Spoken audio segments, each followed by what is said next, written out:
하나님의 기뻐하심으로 기도와 간구로 주님 앞에 뜻을 정한 여러분의 심령 속에 성령의 크신 은총과 하나님의 응답하심이 함께 하시길 축복합니다.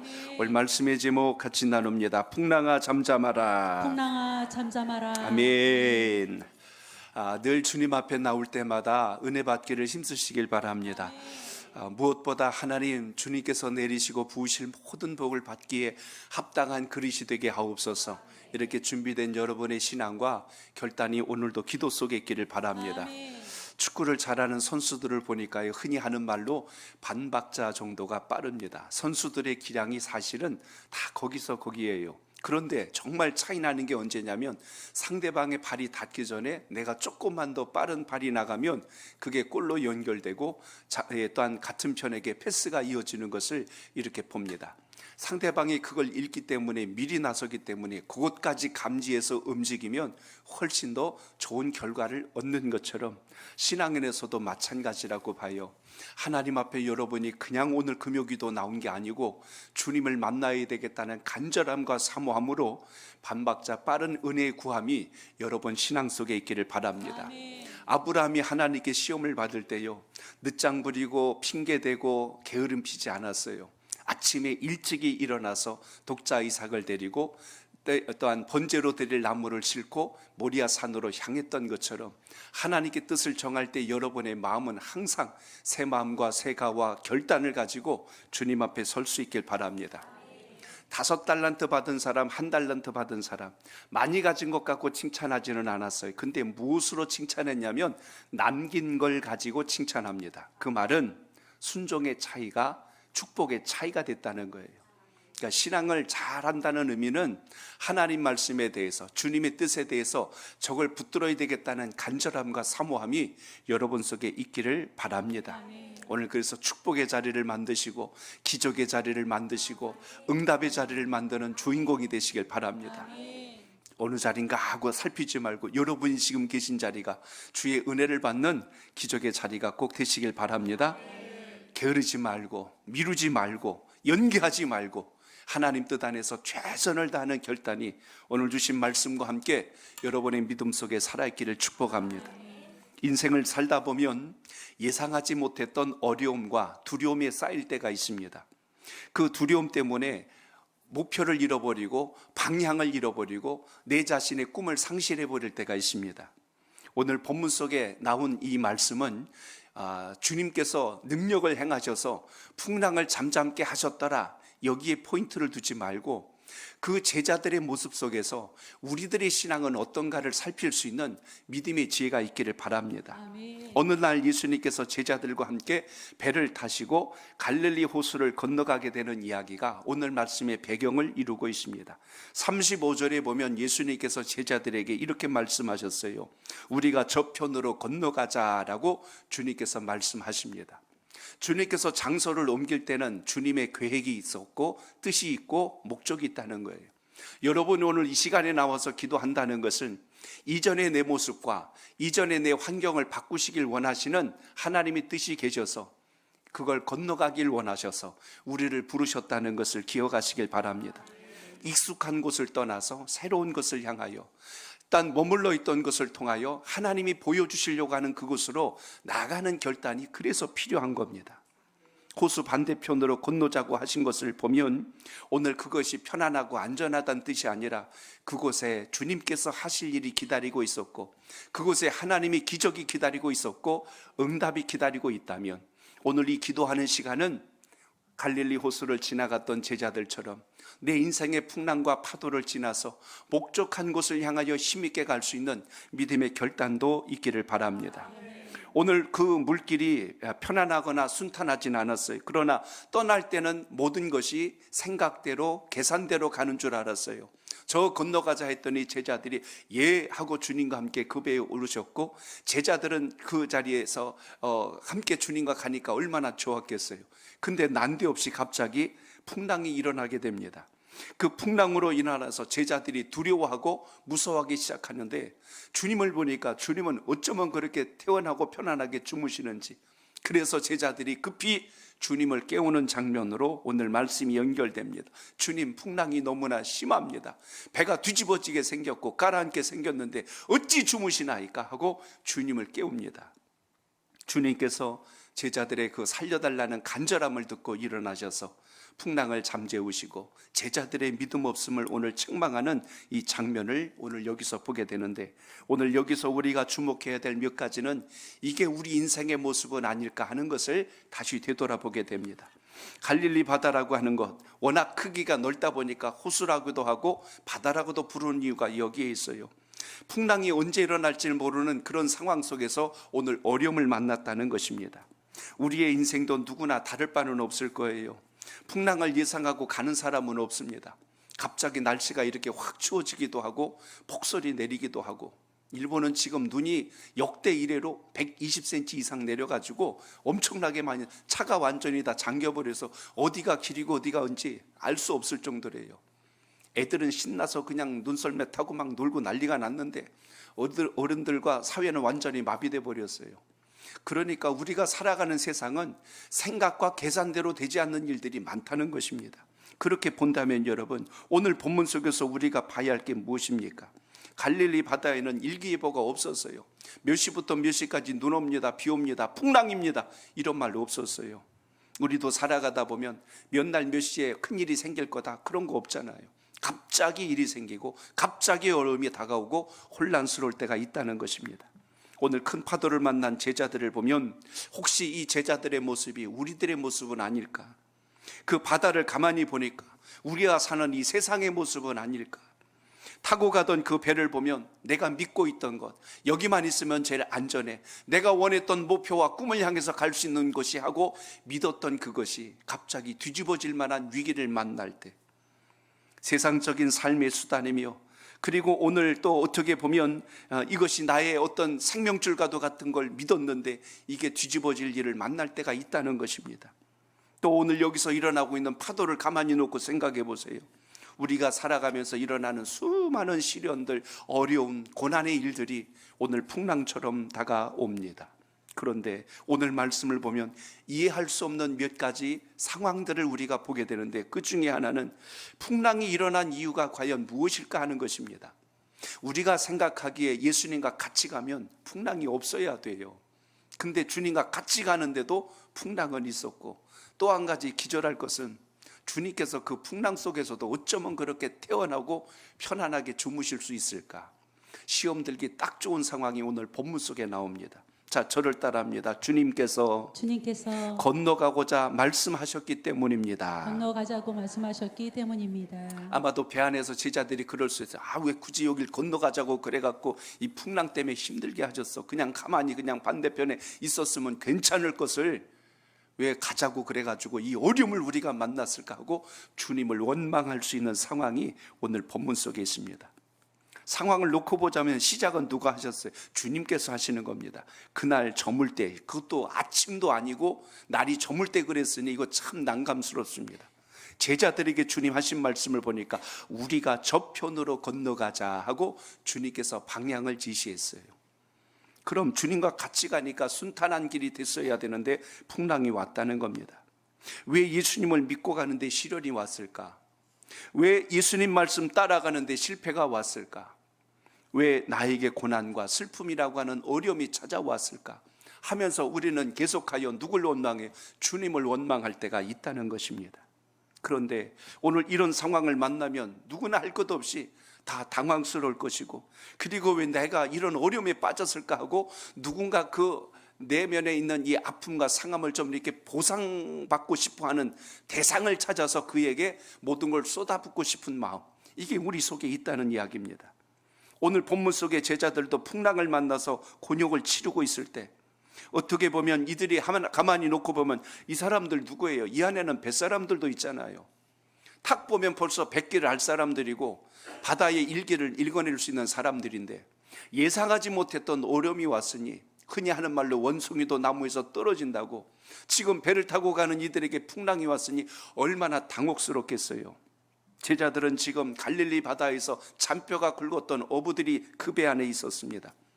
배로 짓자면 얼마든지 갈 수 있는 그런 실력들이 있었는데 이 풍랑은 감당이 안 돼요. 왜 안 되냐면 그냥 풍랑이 아니라 그 앞에 큰이라고 하는 메가논이라고 하는 헬라에 보면 엄청나게 큰 풍랑이 일어나서 한 번 이 파도가 쳐버리면 배가 송두리째 뒤집어질 정도의 풍랑이기 때문에 뱃사람이 아무리 유능한 사람이라도 감당 못할 위기를 느끼고 있었다는 것입니다. 자, 그렇다면 여러분, 오늘 이런 상황 속에서 인생의 바람은 우리가 가고 있는 이 길이 설령 우리가 좀 서툴러서 못 가는 게 아니라 익숙한데도 위기는 왔다는 거예요. 어려움이 왔다는 겁니다. 사업을 하는데 노련한 경영가도 실패할 때가 있어요. 부도가 날 때가 있고 잘못돼서 그게 일단 모든 것이 또 문을 닫아야 될 상황도 올 때가 있습니다. 나는 약 없어도 살아 건강해 한 사람이 어느 날 갑자기 큰 질병이 올 수도 있고요. 능숙한 신앙생활을 잘해서 저 사람은 그냥 정말 하나님께서 복을 다 부으셨나 봐. 그런데 그런 삶 속에서도 예상하지 못했던 위기와 어려움이 올 때가 있다는 것입니다. 오늘 본문 속의 제자들도 마찬가지요. 또 구약에 보면 요나와 같은 선지자에게도 풍랑 속에 오히려 정반대편으로 가는 배를 타다가 물고기 뱃속에 들어가는 위기를 만난 것도 우리가 보게 됩니다. 인생은 너나 할 것 없이 위기 앞에서 이렇게 연약하고 초라할 수밖에 없는 것이 우리의 인생인 것을 보게 되는데요. 먼저 오늘 여기서 주목해야 될 것은 주님께서 건너가자고 하셨을 때 풍랑이 온 것은 주님 때문에 그런 것이 아니라 그 속에서도 하나님께서 보여주실 역사가 있다는 것을 여러분 기억하시길 바랍니다. 똑같은 일인데도 원망으로 바라보는 사람이 있고 그걸 통해서 하나님이 무엇을 보여주시려고 하는가 이걸 찾는 사람이 있다니까요. 여러분의 신앙 속에서 후자와 같은 영적인 안목과 통찰이 살아있기를 바랍니다. 주님께서 주의 백성들을 망하게 하시려고, 부끄럽게 하시려고, 초라하게 하시려고 우리를 풍랑 가운데 던져넣으시는 분이 결코 아니라는 사실입니다. 그렇기 때문에 여러분 앞에 놓여있는 어떤 고난도 시련도 그건 우리가 죽는 시간이 아니라 오히려 더 새롭고 놀라운 주의 역사를 경험할 기회라는 것을 붙들 수 있길 바랍니다. 고난이 하나님의 징계나 채찍으로만 해석하지 마십시오. 오늘 말씀에서 주님을 모시고 가던 제자들에게도 이 풍랑 사건은 일어났어요. 그런데 이 풍랑과 아울러서 제자들이 더 놀란 것은 주님께서 거기에서 어떻게 해요? 고물에서 배 머리에서 머리를 버개를 베고 주무시고 있었다는 사실입니다. 자, 한번 저를 따라합니다. 예수님께서 주무시고 계시기 때문입니다. 주무시고 계셨기 때문입니다. 제자들이 오늘 당황스러운 것은 주님께서 건너가자고 하신 것이요, 또 하나는 주님께서 주무시고 있었던 겁니다. 제자들은 정말 이해할 수가 없는 거예요. 배 물이 차고 막 정말 위기에 빠졌는데 어떻게 잠이 오겠어요? 근데 주님께서 주무신다는 걸 잘 보면 무관심하다는 뜻이 아니라 이 정도 풍랑은 주님께서 얼마든지 해결할 수 있는 분이라는 것을 주님께서 어쩌면 제자들을 통해서 보고 계시지 않았을까 하는 것을 느끼게 합니다. 이유가 뭐냐면 나중에 예수님께서 제자들을 책망하는 장면을 보면 알 수가 있습니다. 어이구 배에 물이 들어왔네 하고 주님도 당황스러워서 같이 우왕좌왕하신 게 아니라 오히려 그 상황에서 주님은 제자들이 하는 행동을 보고 계셨다는 이야기입니다. 주무시되 주무시지 않은 거예요. 사람들이 볼 땐 주무셨는데 주님은 제자들의 믿음을 보고 계셨더라. 오늘 이 시간 여러분, 우리의 기도와 간구 속에 하나님이 보시는 간구가 있고 주님께서 역사하실 길이 있다는 것을 잊지 말고 믿음의 기도가 살아있기를 바랍니다. 도무지 하나님께서 우리의 기도와 간구를 듣지 않는 것 같고 하나님께서 주무시나, 왜 이렇게 많이 기도하는데 내 삶은 달라지지 않나, 울부짖고 부르짖고 소원해도 아무것도 안 달라지는 것 같은 환경 속에 있을지라도 결코 주님은 주님을 찾는 자들을 이 땅에서 초라하거나 불쌍하게 버리시는 분이 아니란 걸 기억하고 믿음의 자리에 있기를 바랍니다. 흔히 사람들은 그런 말을 해요. 야, 정말 인생은 알다가도 모르겠다, 그런 말 할 때가 있어요. 그래서 우리 어렸을 때는 그런 말들 종종 듣지 않습니까? 그거 뭐예요? 그러면 빨리 안 말해줘요. 이렇게 이야기합니다. 너 크면 다 알아 그래요. 크면 다 안돼. 그래서 커보니까 크면 더 알다가도 모를 일들이 더 많은 게 세상인데 좀 이해하기 쉽게 설명해 주면 좋은데 너도 크면 다 알아 하면서 이렇게 덮어버릴 때가 있습니다. 오늘 신앙하면서 우리가 인생을 다 알고 산다면 얼마나 좋겠어요. 근데 누구도 인생의 정답을 몰라요. 내가 가는 길이 정답인 것 같아서 누군가에게 그렇게 얘기해 줬는데 그 사람이 그 길 따라가는데 똑같지가 않거든요. 사람마다 생각이 다르고 성품이 다르고 자라온 환경이 다르고 또 주님께 받은 은혜들이 다 다릅니다. 그러므로 축복이 다르다는 뜻은 아니에요. 중요한 것은 어떤 상황, 어떤 환경에 놓일지라도 하나님이 붙드신 인생은 반드시 그 속에서 하나님의 영광을 이루신다는 걸 잊지 마시고 믿음의 고백이 살아있기를 축복합니다. 아멘. 오늘 주님이 보시려고 했던 게 뭘까요? 풍랑을 잠잠하게 하시고 바다를 잠재우는 것? 아니죠. 왜냐하면 오늘 주님의 마지막 질문은 누구를 향하냐면 제자들을 향하고 있는 것을 보게 됩니다. 너희들의 믿음이 어디 있느냐?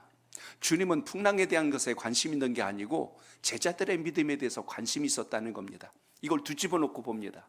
제자들은 지금 풍랑을 볼 게 아니라 자신들에게 지금 믿음 없음에 대해서 이걸 돌아봐야 되는데 그 생각은 하지 않고 풍랑 때문에 놀랬고 예수님이 주무시니까 주님 때문에 지금 크게 더 당황스러워서 주님을 깨우는 이 모습을 봅니다.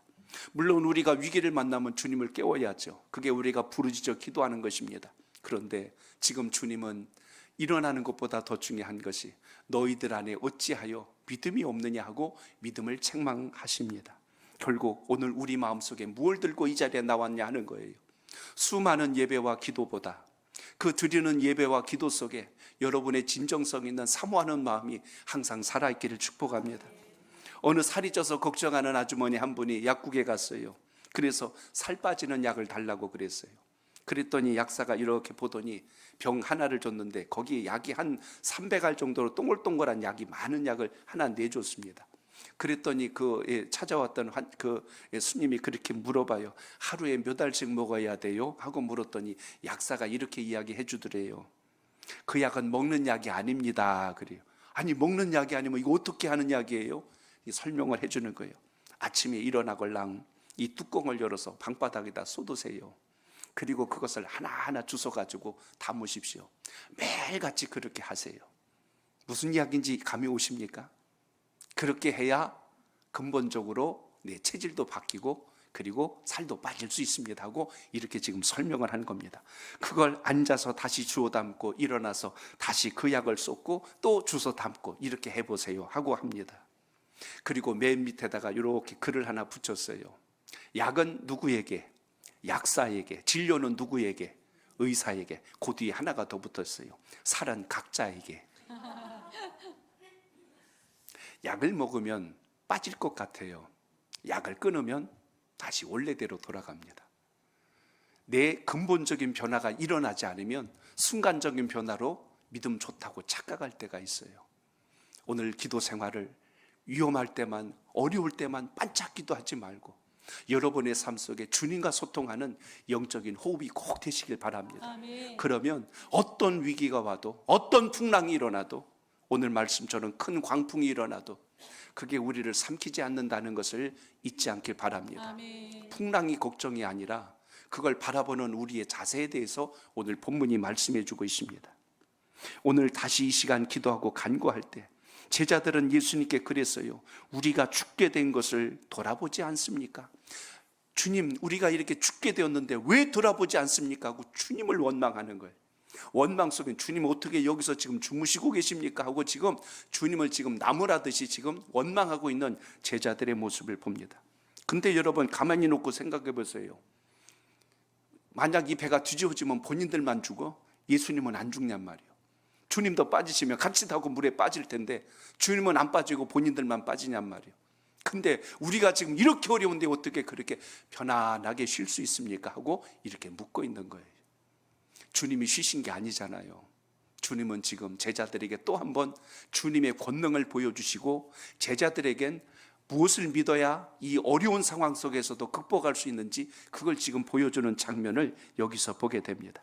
내가 어렵고 힘든 것은 주님께서 주무시기 때문이 아니라 우리가 주님을 진정으로 찾지 않고 있었고 주님이 지금 동행하고 계신다는 걸 믿지 못하고 있고 주님께서 해결해 주실 거라는 걸 신뢰하지 못하면 우리는 어려움이 왔을 때 늘 두려워하고 당황스러워합니다. 오늘 우리의 삶 속에 주님 계심으로 인하여 믿음의 영적 담력이 살아있길 축복합니다. 아멘. 신앙을 자꾸 타협하고 저울질하면 눈치 보다가 기준점을 잃어버려요. 여기 기댔다 저기 기댔다 하지 말고 오늘 주님을 온전히 신뢰하고 기도하는 은혜가 있길 바랍니다. 아멘. 제자들이 이렇게 두려워 떨고 있는 시간에 예수님은 뭐 하셨대요? 오늘 본문에 보니까 베개를 베고 주무시더니 이렇게 되어 있습니다. 또 마태복음 8장에도 동일한 본문이 나오는데 거기에는 예수님께서 주무시더라 이렇게 나옵니다. 사람이 피곤할 때 잠이 옵니다. 걱정 근심 많으면요 잠이 안 와요. 생각이 많으면 잠이 안 와요. 이 상황에서 정말 잠을 잘 수 있다는 의미를 역으로 해석해 보세요. 풍랑 정도는 주님께서 얼마든지 잠재울 수 있고 이 위태로운 상황은 얼마든지 주님께서 해결하실 수 있는데 우리는 주님의 마음이 아니기 때문에 늘 걱정하고 두려워하고 불안해합니다. 그래서 오늘 제자들이 깨우자 예수님이 일어나셔서 오늘 바람을 꾸짖었다고 했고 그게 잠잠게 되었다고 했고 제자들을 나무라는 장면까지 이어집니다. 바람을 꾸짖고 풍랑을 잠잠케 하고 그리고 제자들은 나무랍니다. 어찌하여 이렇게 무서워하느냐? 주님은 이렇게 말씀하시죠. 너희가 어찌 믿음이 없느냐 하고 믿음과 지금 이걸 직결시키는 장면을 보게 됩니다. 이때 제자들의 반응이 마지막 절에 기록되어 있습니다. 그가 누구이기에 바람과 바다도 순종하는가? 그동안 주님을 그렇게 따라왔음에도 불구하고 아직도 주님을 잘 모르는 제자들의 고백이 여기서 나옵니다. 도대체 예수님은 어떤 분이시기에 저 바람마저도 바다마저도 저렇게 순종할 수 있을까? 주님의 권세와 능력에 대해서 자기가 알고 있는 지식으로 제한하고 있는 우리 사람들의 모습을 제자들의 고백에서 발견할 수 있습니다. 오늘 제자들이 또 놀라게 된 질문이 또 하나가 있었지요. 예수님, 어찌 이 큰 풍랑 속에서 주무실 수 있단 말입니까? 주님께서 어떻게 여기서 이렇게 쉴 수 있단 말입니까? 하고 지금 이것이 제자들로서는 참으로 의아하고 놀라운 일이라는 사실입니다. 성경을 통해서 오늘 하나님께서 주무신다는 것은 한 군데도 나와 있지는 않아요. 예수님이 주무셨다는 기록 오늘 여기서 유일하게 나옵니다. 그런데 오늘 주님은 이 땅에 인성을 가지고 오신 분이에요. 신성도 가지고 인성도 가지신 분인데 오늘 지금 쉬고 있는 이 시간에 일어난 이 풍랑은 모든 걸 삼킬 것 같지만 사실은 주님께서 이 모든 것을 통제하고 그것을 또한 다스릴 수 있는 권세가 있다는 것을 그 야심한 밤에 제자들에게 지금 보여주는 이 장면까지 우리가 살펴봅니다. 풍랑을 잠잠케 하든 거센 풍랑이 일어나든 그것은 여러분 하나님께서 역사하시는 손끝에 있다는 것을 우리의 신앙 안에서 기억하시길 바랍니다. 예수님 믿으면 좋은 일 맑은 날씨만 있는 게 아니고 때로는 풍랑이 일어날 때도 있어요. 그러나 그 풍랑까지도 하나님의 주권적 섭리라면 우리는 뭘 봐야 돼요? 내가 주님과 함께하고 있는지를 봐야지 눈앞에 일어나는 일에 자꾸 우리 마음이 요동치기 시작하면 우리는 본질을 잃어버릴 때가 많다는 것입니다. 그러므로 환경을 잠잠케 해주시는 주님, 풍랑을 꾸짖어 주시옵소서라고 우리가 늘 이렇게 기도하는 게 아니라 주님께서 오늘 요구하신 것처럼 좀 바꿔야 돼요. 주님, 어떤 환경 속에서라도 주님처럼 안식할 수 있는 힘을 주시옵소서. 어떤 최악의 상황이 와도 주님처럼 평안한 마음을 잃지 않도록 은혜를 주시옵소서. 이런 믿음과 결단이 여러분 삶 속에 살아있기를 바랍니다. 그러므로 어떤 풍랑 가운데 있을지라도 우리가 그 믿음을 담대히 가짐으로 인하여 이기는 자가 되게 해달라는 간절한 바람이 오늘 이 시간도 여러분의 기도 속에 있기를 바랍니다. 아멘. 주여 이 문제를 해결하여 주시옵소서 하고 거기만 쳐다볼 것이 아니라 그 문제를 주신 주님의 뜻이 무엇일까? 그리고 우리가 주님께 속하면 이 문제까지도 능히 주님께서 해결하실 것을 신뢰할 수 있는 믿음을 가지고 주님을 바라보는 기도가 여러분 속에 있기를 바랍니다. 아멘. 그래서 주님을 바라보면 힘이 생기고 용기가 생기는데 자꾸 내 앞에 닥친 문제와 걱정을 바라보면 불안하고 염려가 많아서 인생의 길이 갈수록 더 꼬이고 얽매이는 것을 우리가 볼 때가 많습니다.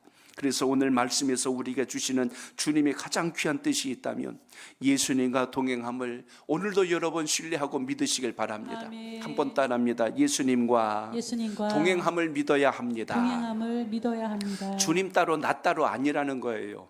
기도의 자리 여러분 혼자 나와 계신 게 아니고 오늘 이렇게 이 자리에 나와서 기도할 때는 주님께서 여러분과 늘 동행하고 계실 뿐만 아니라 이 시간도 여러분을 만나 주셔서 새롭고 놀라운 길을 여시는 분이 된다는 걸 믿고 소망 중에 기도하시길 바랍니다. 아멘. 그러므로 예수님이 꾸짖으셨다고 오늘 본문에 기록하는데요, 여기 꾸짖는 사건에 대해서 마태복음도 기록하고 마가복음도 기록하고 있습니다. 두 말씀을 이렇게 비교해 놓고 보면요, 조금 다른 점이 하나 나와요. 마태복음에는 제자들의 믿음 없음을 먼저 꾸짖으신 다음에 풍랑과 바다를 잠잠케 하십니다. 그런데 오늘 마가복음은 반대예요. 먼저 풍랑과 바람을 잠잠케 하신 후에 제자들의 믿음 없음을 책망하시는 장면이 나옵니다.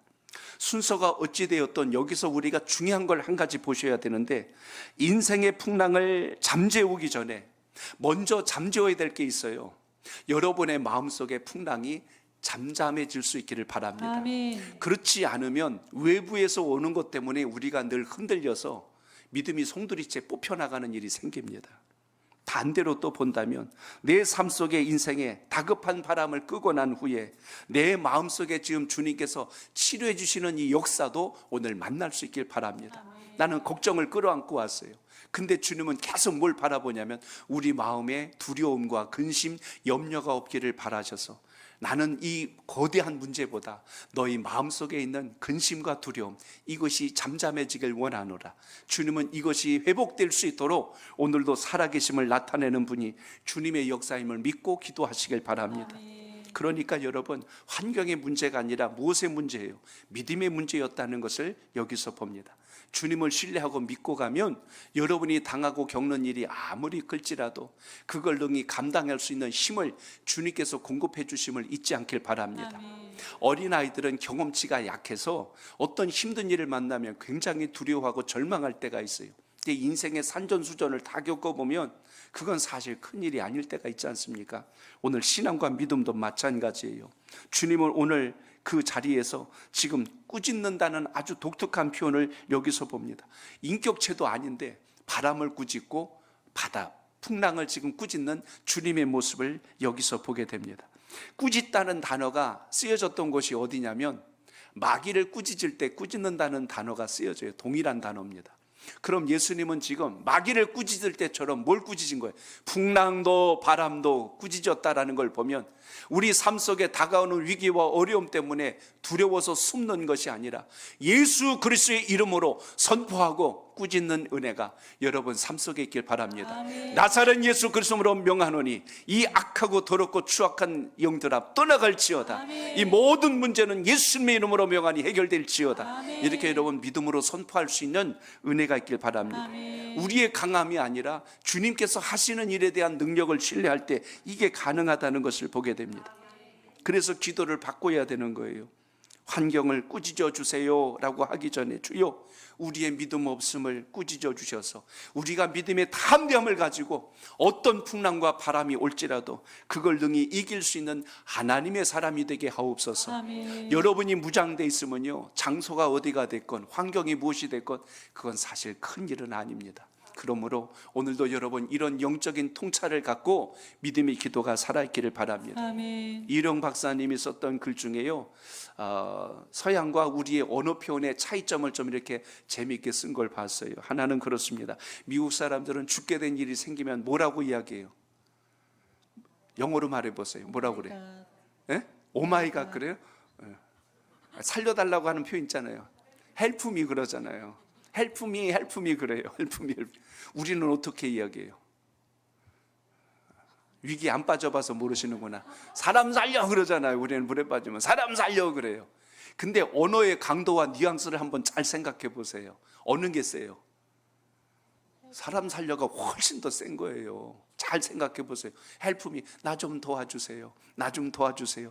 어떻게 보면 아주 그냥 젠틀한 신사가 그냥 위기에 빠졌는데 체면 때문에, 채통 때문에 헬프미 하는 것 같은데, 여러분 물에 빠졌는데 헬프미 이게 좀 셉니까? 사람 살려 그러면서 그냥 막 물을 치고 막 이렇게 요동치는 게 강하겠어요.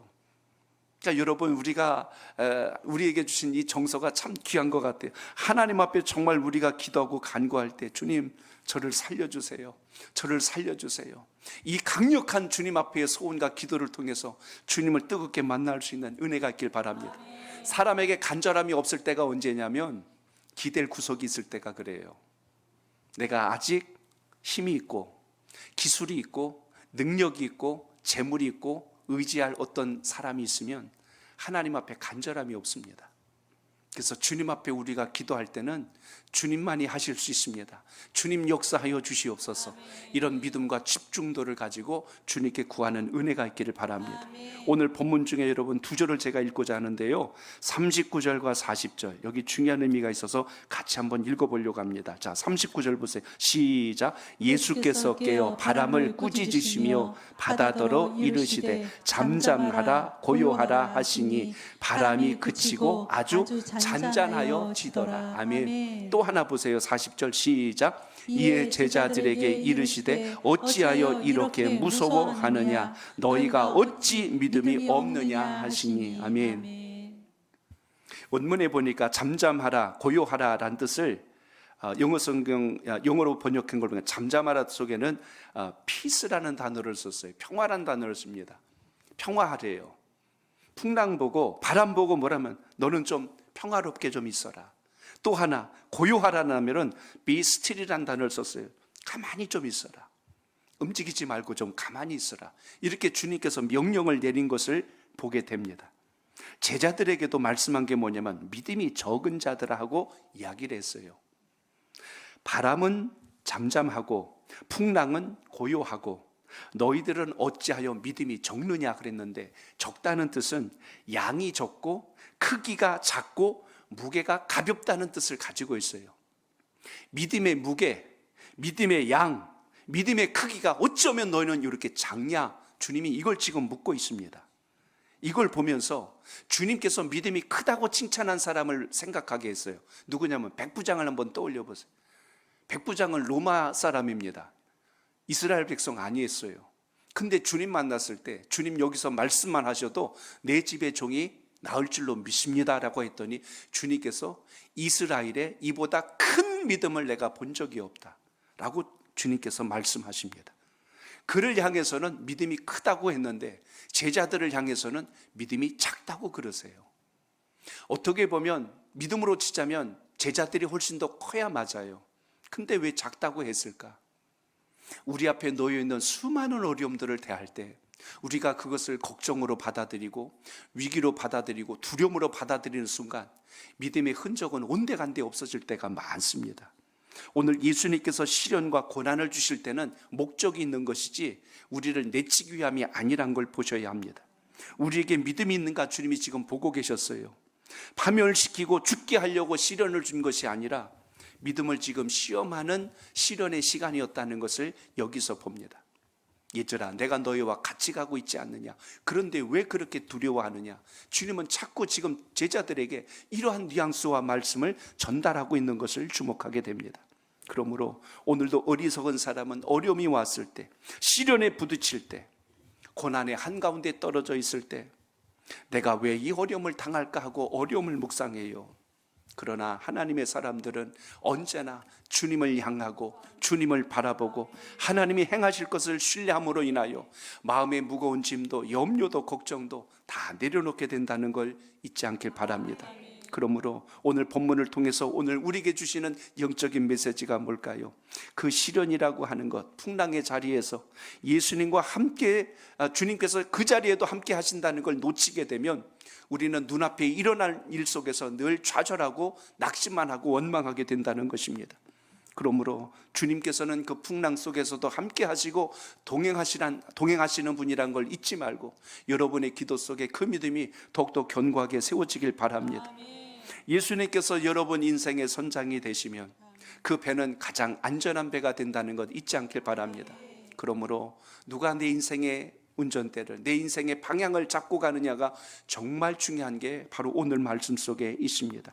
주님이 선장 되시면 우리의 인생길은 가장 정확하게 하나님이 기뻐하시는 곳에 머물게 된다는 걸 잊지 마시고 여러분의 인생의 항로에 주님이 동행하신다면 지금 여러분에게 부딪히고 있는 수많은 기도 제목들이 여러분의 무거운 짐이 아니라 그걸 통해서 일으키시는 주님의 역사를 만나겠다는 간절함으로 오늘도 기도할 수 있기를 바랍니다.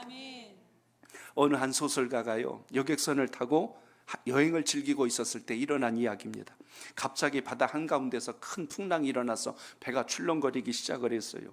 바람이 매섭게 몰아치고 풍랑의 파도가 산처럼 막 움직이기 시작하자 이 소설가가 걱정이 돼서 두려운 마음이 확 밀려왔어요. 근데 신기한 걸 본 겁니다. 갑판 위에 어떤 애가 막 왔다 갔다 하는데 얼굴이 웃고 다니는 거예요. 막 그랬으니까 아유 저 녀석 저러다 물에 떨어지면 큰일 나는데 하고 걔를 붙들어 가지고 얘기했어요. 야 이 녀석아 이 파도가 무섭지 않냐, 이렇게 하고 있으면 어떡하냐고 막 그 아이를 나무라면서 안으로 들어가라고 했는데 그 아이가 이렇게 대답을 하더래요. 얘야 너 무섭지 않니? 그랬더니 저는 안 무서워요 그러는 거예요. 아니 이 파도가 왜 안 무섭니? 하고 물었더니 그 아이가 그렇게 대답하더래요. 아저씨 걱정하지 마세요. 우리 아빠가 여기 선장이신데요, 아까 저보고 활짝 웃고 있었어요. 만약에 그 상황이 지금 가장 심각한 상황이라면 긴장을 해갖고 전부 그냥 안내방송하고 난리를 쳤을 겁니다. 근데 여유롭게 가고 있다는 거예요.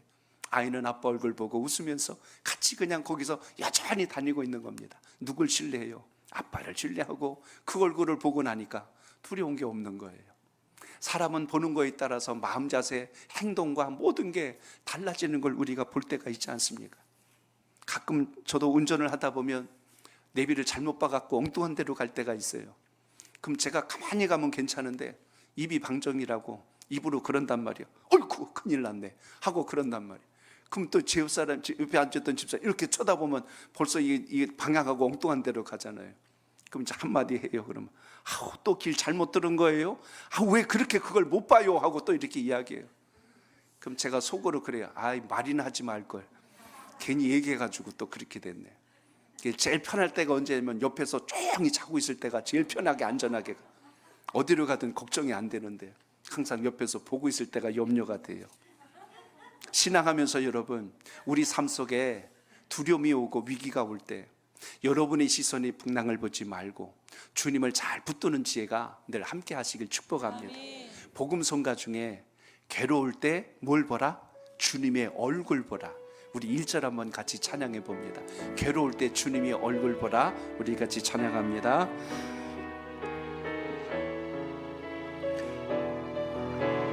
괴로울 때 주님의 얼굴 보라. 평화의 주님 바라보아라. 세상에서 시달린 친구들아 위로의 주님 바라보. 눈을 들어 주를 보라. 눈을 들어 주를 보라. 내 모든 염려 주께 맡겨라. 슬플 때에 주 예수 얼굴 보라. 사랑의 주님 안식 주리라. 아멘. 시편 55편 22절에 보면 내 짐을 여호와께 맡겨버리라 라고 말씀합니다. 여러분의 어떤 괴로운 일이 있고 힘든 일이 있을 때 그걸 보므로 두려워하고 걱정하고 낙심하는 자가 되지 말고 오늘 말씀처럼 주님을 바라보고 주님께 구하여서 하나님의 뜻을 회복하는 역사가 있길 바랍니다. 주님은 풍랑을 꾸짖으셨고 바람을 잠재우셨어요. 제자들에게는 왜 믿음이 없냐고 제자들을 또한 나무라셨습니다. 오늘 이 시간 기도할 때 내 걱정이 큰 것이 아니라 왜 나에겐 그 믿음이 없을까? 왜 나에겐 주님께서 하셨던 그 믿음이 없을까? 믿음에 대한 돌아봄을 통하여 올해 다시 한 번 더 힘있게 여러분 앞에 놓여있는 인생의 길 속에서 주님을 붙드는 역사가 있기를 축복합니다. 마태복음과 마가복음에 보면 바다에 큰 돌이 일어났다고 마태복음엔 기록해요. 거기 큰이라고 하는 말이 우리가 익히 하고 있는 이 메가논이라는 단어를 씁니다. 메갈론이라고 하는 단어, 엄청나게 큰데 이 단어의 원뜻을 보니까 영어 성경에는 big이라는 단어도 썼고 또 하나는 great라는 단어를 씁니다. 엄청나게 큰 풍랑이 지금 움직이는 거예요. 요새 말로 하면 큰 풍랑, 파도가 움직이는 걸 우린 쓰나미라고 하죠. 인생에 이런 쓰나미와 같은 큰 위기가 닥칠 때 제자들은 그걸 보고 두려워했지만 주님께서는 그보다 더 큰 메가톤급 믿음이 너에게 있느냐, 너희의 믿음이 어찌 적으냐가 아니라 그것과 맞대을 만한 너희의 믿음은 어디 있느냐, 믿음을 다시 요구하신 것처럼 오늘도 기도할 때 여러분의 신앙과 믿음을 다시 주님 앞에 견고히 세워서 이기는 자가 되시고 승리하는 하나님의 사람 되시기를 주의 이름으로 축복합니다. 광풍이 클수록 그걸 피하고 숨는 게 아니라 주여 저 광풍을 맞대을 만한 메가톤급 믿음을 저에게 주시옵소서. 이렇게 해서 그것을 맞부딪혔을 때 풍랑이 뒤로 튕겨져 나갈 수 있는 이런 역사가 있기를 바랍니다. 고난이 아무리 클지라도 하나님이 부여해 주시는 위로가 더 크면 고난도 이기는 거예요. 우리가 그것을 이겨낼 만한 주님의 위로를 느끼지 못하니까 그 풍랑 앞에 우리가 침몰될 수밖에 없는 겁니다. 아픔이 크다고 두려워할 것이 아니라 주님의 큰 능력이 여러분에게 역사하면 그 아픔도 능히 이긴다는 것을 여러분 기억하시길 바랍니다. 손에 가시가 박혔는데 발목이 큰 상처가 오거나 다른 데 큰 부상을 입어보세요. 그쪽 통증이 크면 이쪽의 상처는요 통증도 못 느껴요. 역으로 이야기합니다. 하나님 주신 능력과 은혜가 강하면 강할수록 세상에서 오는 위기와 풍랑은 결코 우리를 공격할 수 없다는 것을 기억하시길 바랍니다. 오늘 여러분의 믿음의 능력이 주 안에서도 강력한 힘을 얻는 역사가 있길 바랍니다. 세상은 숫자가 많아야 이긴다고 해요. 세상은 무기가 좋아야 이긴다고 말합니다. 그러나 숫자도 무기도 약해도 이길 수 있도록 하나님께서 역사한 사건은 성경에 수도 없이 나옵니다. 기드온과 300용사가 그 수만이나 되는 그 수십만이나 되는 미디안 족속과 어떻게 이겼어요? 하나님께서 이기게 하시는 역사가 있었는데 그들로 하여금 두려운 마음을 갖게 하고 하나님의 백성들에겐 담대함을 주셔서 승리의 역사를 이뤄내는 것을 보면 오늘도 눈에 보이는 환경이 전부가 아니라 우리의 중심과 내면이 주님을 바라볼 수 있는 영적 결단이 있기를 바랍니다. 아무리 아프고 병들지라도 나는 이제 틀렸어, 힘들어, 어려워 하는 사람과 힘들고 어려운 상황 속에서도 하나님께서 주시는 힘으로 다시 일어날 수 있습니다 하고 주를 의지하는 사람과 결과는 다를 것입니다. 하나님은 멀리 계신 분이 아니고 우리를 떨어져 계신 분이 아니고 이 시간도 동행하신다면 오늘 여러분의 기도를 들으시는 주님 안에서 승리의 기도가 있길 바랍니다. 하나님은 치료하시는 분이요, 하나님은 고치시는 분이요, 하나님은 여러분을 싸매주시는 분이란 걸 잊지 말고 믿음의 기도가 살아있기를 바랍니다. 오늘 말씀처럼 바람아 잠잠하라, 바람아 평화롭게 되거라. 우리가 기도하면 평화지만 우리가 침묵하면 그 바람이 전쟁을 일으킬 수 있다는 걸 기억하십시오. 풍랑아 멈추어라. 주님께서는 그것을 멈추라 명하셨지만 우리가 기도를 멈추면 그 풍랑이 더 거세져서 우리의 모든 삶을 침몰시킬 수 있는 도전을 한다는 것을 기억하시고 오늘도 주님 앞에 믿음을 가지고 간구하여서 승리하는 역사가 있기를 바랍니다. 아멘. 주여 오늘도 내 환경이 아닌 주님의 역사를 붙드는 능력을 주시옵소서. 이런 결단을 가지고 승리하는 여러분의 간구가 있기를 축복합니다.